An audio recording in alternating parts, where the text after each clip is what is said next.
Commencement, Dieu créa les cieux et la terre.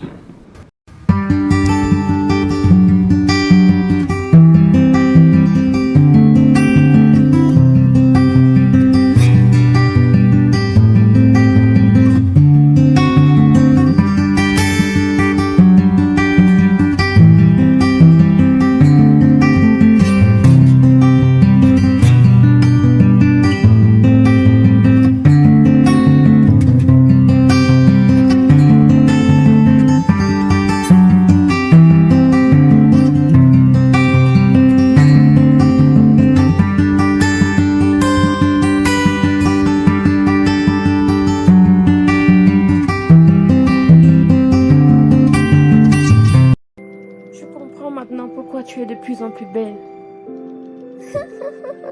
C'est ça, Michael, n'importe quoi, tu racontes n'importe quoi.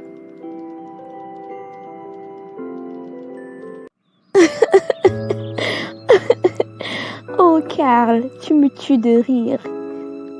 Atalia, s'il te plaît, peux-tu m'accorder quelques minutes? Sullivan, tu vois bien que je suis en train de parler avec quelqu'un au téléphone. Tu le vois ou pas? Tu as raison, Atalia. Mais ça fait des heures que tu es au téléphone. Pourtant, il faut qu'on parle d'un sujet très important. Ok, vas-y, je t'écoute. Raccroche le téléphone. Il s'agit de notre intimité là, Atalia. Je ne peux pas parler tant que tu es en ligne avec quelqu'un. Sullivan, c'est clair que tu n'as rien d'important à me dire. Alors, s'il te plaît, ne pourris pas ma soirée. Merci.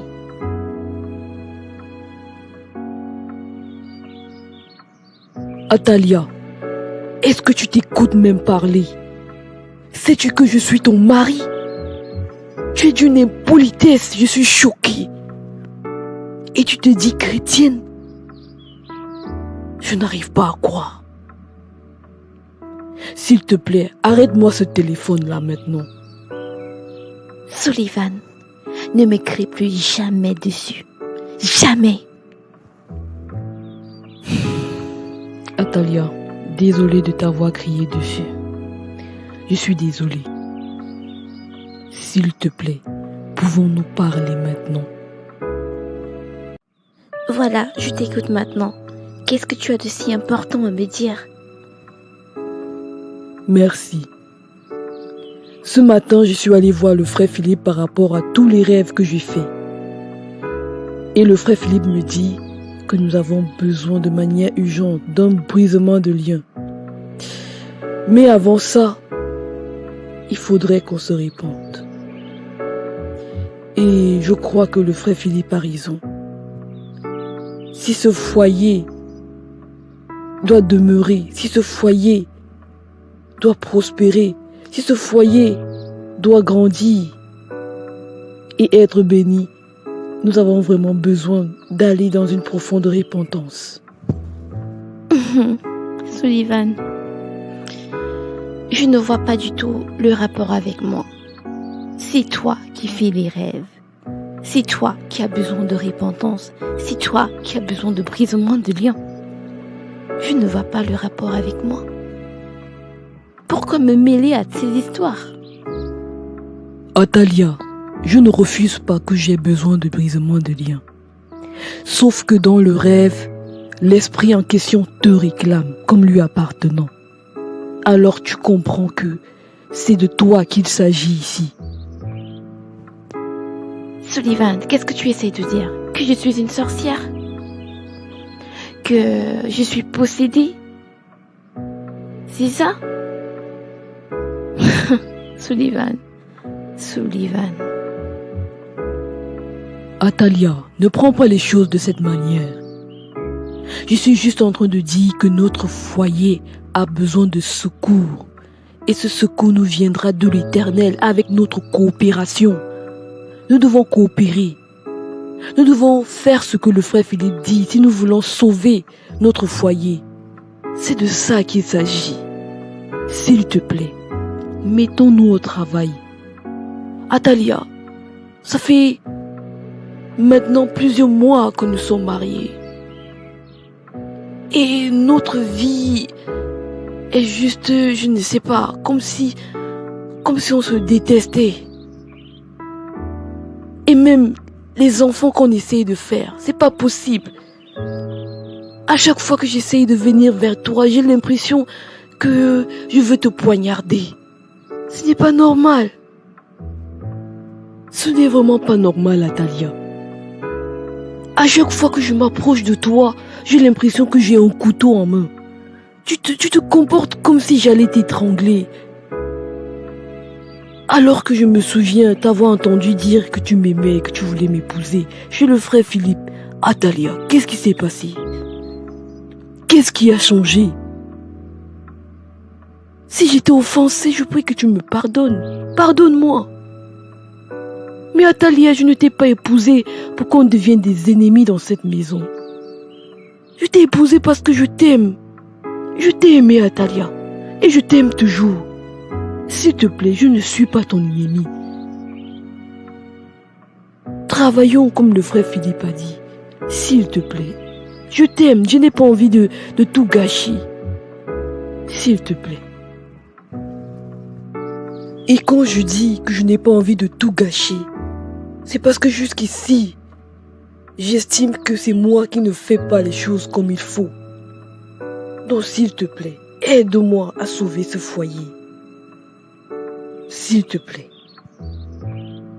Je t'avais dit que je n'avais pas d'expérience avec les femmes. Aide-moi, Talia. Aide-moi à t'aimer, aide-moi à faire de toi une femme heureuse, une femme qui craint Dieu, une femme qui aime le Seigneur, une femme qui de jour en jour se rapproche du Seigneur. S'il te plaît.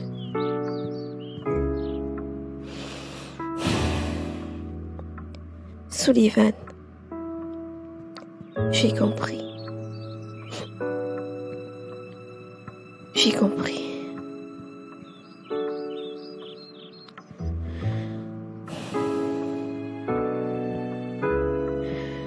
Si tu te mets de mon côté, si nous travaillons ensemble, ça va aller. Le frère Philippe nous a demandé de nous repentir d'abord. Nous devons aller dans une profonde repentance, Atalia.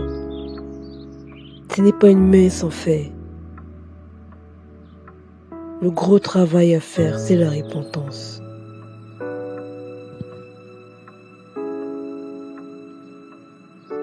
Atalia, je veux vraiment t'aimer, je veux être un bon mari pour toi. Je veux que les choses s'arrangent entre toi et moi. Je veux qu'on soit heureux.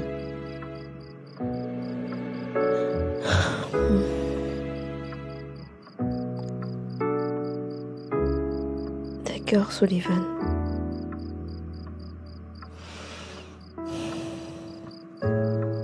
J'espère que ce soir, tu n'es pas trop fatigué. J'espère.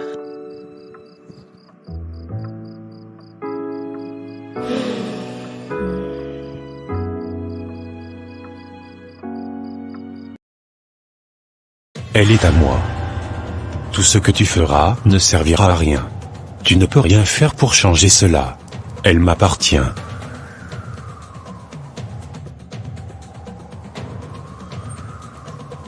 Au nom de Jésus, au nom de Jésus. Oh mon Dieu. Encore ce rêve.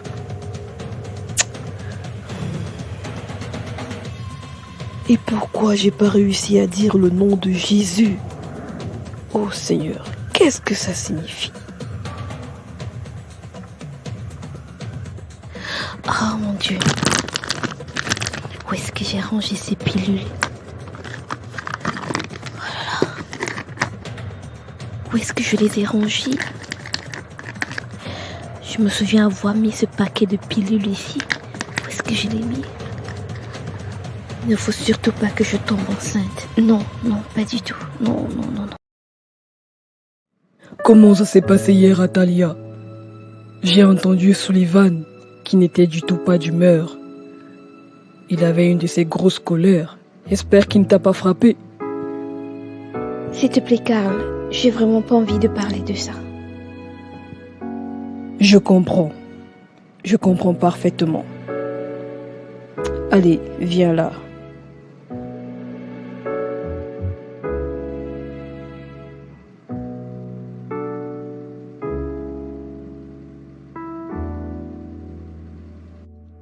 Bonjour Sullivan, comment vas-tu?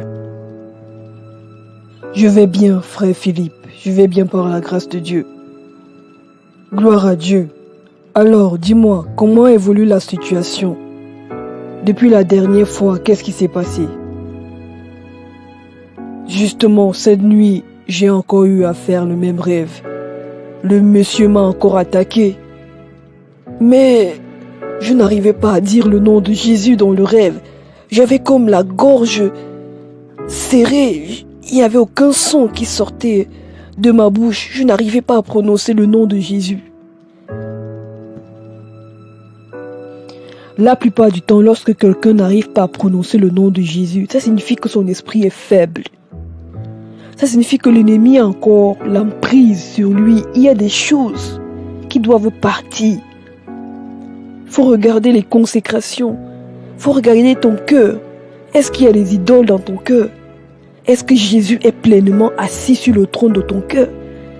Est-ce que si on te demandait, par exemple, des choses, serais-tu prêt à les faire? Est-ce que tu as de la retenue? Est-ce qu'il y a encore un domaine de ta vie où Jésus n'est pas Seigneur? Il faut regarder toutes ces choses. Normalement, tu dois être rempli du Saint-Esprit et par conséquent, prononcer le nom de Jésus, même dans les rêves. Donc, essaye un peu de revoir. C'est une affaire très sérieuse. Si tu n'arrives pas à prononcer le nom de Jésus dans le rêve, ça signifie que ton esprit est faible. Ou il y a encore des choses qui permettent à l'ennemi de t'oppresser. Et si ton esprit est faible, ça signifie tout simplement qu'il n'est pas nourri. Tu dois nourrir ton esprit en lisant abondamment la parole de Dieu. Ou alors il y a juste des envoûtements dans ta vie. La plupart du temps, les gens qui mangent dans les rêves ont ces problèmes-là. Parce que son esprit est nourri de la nourriture satanique. Alors, le nom de Jésus ne peut pas sortir de la bouche parce que son esprit en lui-même est faible. Il est rempli des choses qu'il mange dans les rêves. Sullivan, prends vraiment cette affaire au sérieux. C'est un combat spirituel. Et ton esprit doit être fort. Consacre-toi. Prie. Regarde ton cœur. Détrône toutes les idoles de ton cœur et laisse que le Seigneur soit le maître dans ton cœur. Et son nom aura la puissance dans ta bouche, même dans les rêves. Encore une autre chose, l'obéissance. La parole de Dieu dit que l'obéissance vaut mieux que les sacrifices. Le Seigneur prend plaisir à un cœur qui lui obéit. Offre tout ce que tu veux au Seigneur. Si tu es désobéissant, il n'agrée rien venant de toi. Lorsque l'homme dans le jardin a désobéi, il a entraîné toute la création dans la destruction. Un homme qui désobéit est livré à la destruction. La parole de Dieu dit qu'il résiste aux orgueilleux, mais il fait grâce aux humbles. Écoute la parole de Dieu. Et tes prières seront exaucées, sois obéissant. Et le Seigneur t'écoutera. Dans Proverbe 28, 9, il dit, si quelqu'un détourne l'oreille pour ne pas écouter la loi, sa prière même est une abomination. Tu vois? Si quelqu'un détourne l'oreille pour ne pas écouter la loi c'est quoi? C'est la Bible, la parole de Dieu. Le Seigneur dit que sa prière même est une abomination. Alors, si tu es désobéissant, si tu n'écoutes pas la parole de Dieu, ta prière est une abomination. Si tu n'obéis pas à la parole de Dieu, ta prière est une abomination. Tu vois comment l'obéissance est capitale? L'obéissance est capitale parce que le Seigneur lui-même, il a obéi au Père jusqu'à la mort. Même quand la coupe venait devant lui, Il a dit, Père, s'il est possible, éloigne de moi cette coupe. Mais toutefois, que ta volonté soit faite. Il cherchait toujours la volonté du Père. Même quand il voyait la mort venir, il a dit, oh, que ta volonté soit faite. Sullivan, la volonté de Dieu.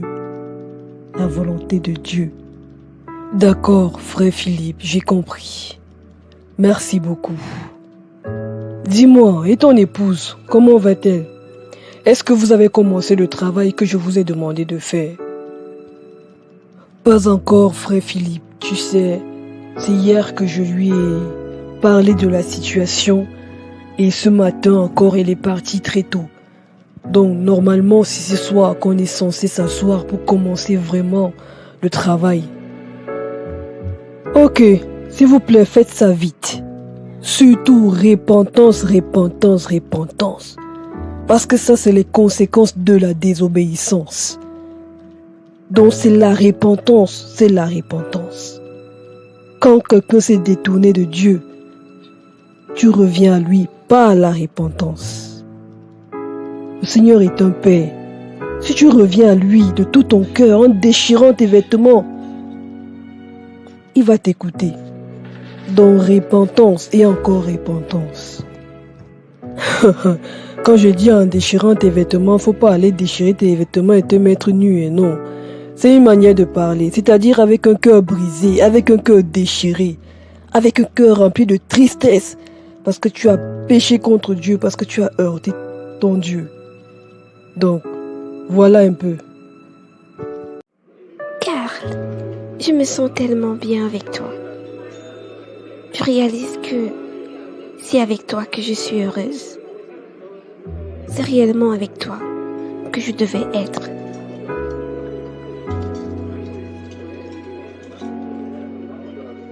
Atalia, tout est compliqué maintenant. C'est tellement difficile à présent, même si on est heureux ensemble. Tu es mariée, Atalia. Ce sera difficile pour nous d'être ensemble. Ne dis pas ça, Karl. Il y a forcément un moyen. Il y a toujours un moyen. Et c'est quoi la solution, Atalia? Moi, personnellement, je ne vois rien. Je ne vois que la torture qui nous attend, de nous aimer et de ne pas pouvoir rester ensemble.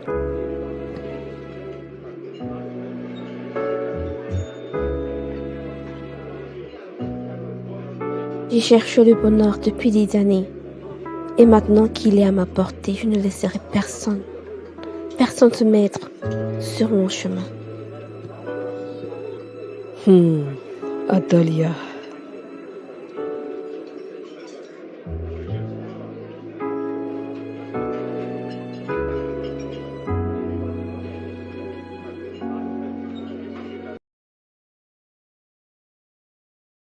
Ma puce, comment ça va? Comment était ta journée?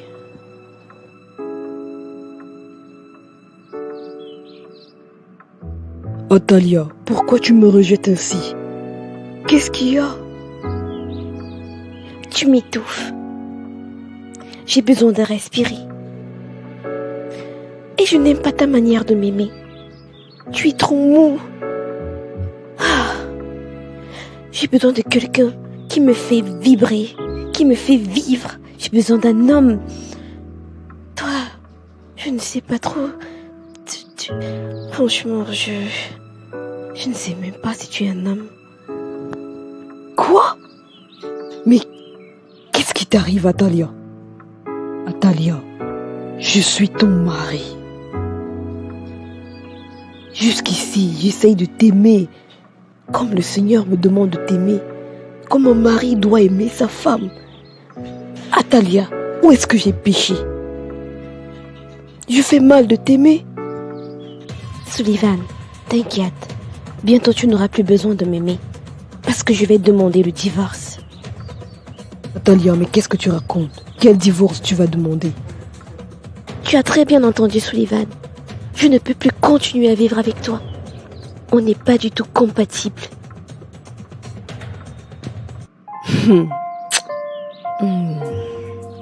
Je vais faire comme si je n'ai rien entendu. C'est tellement ridicule.